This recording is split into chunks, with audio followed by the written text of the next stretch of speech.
All right, this is example 1D in your section 2.3 notes. I'm going to first set the problem equal to an angle theta, which I know has to have an answer between quadrants 1 and 4.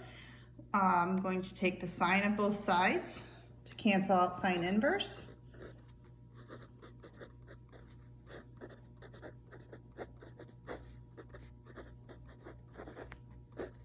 All right, so I, at this point, have that negative root 2 over 2 is equal to sine theta.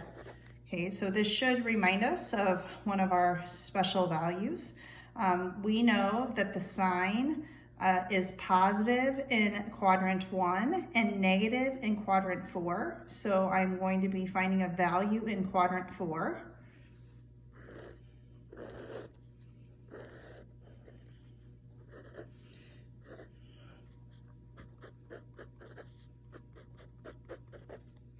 Okay, so at this point, I know that my answer is somewhere between 0 and negative pi over 2.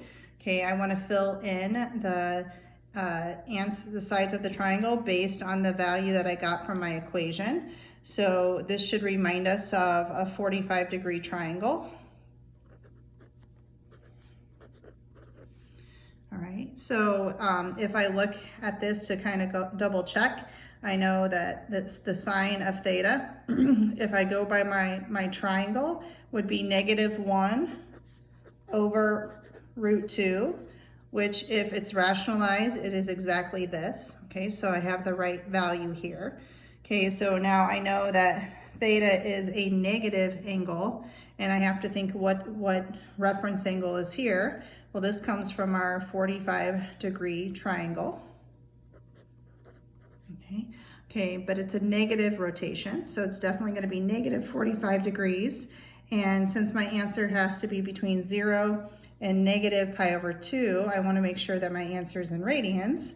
So my official answer is theta is equal to negative pi over 4.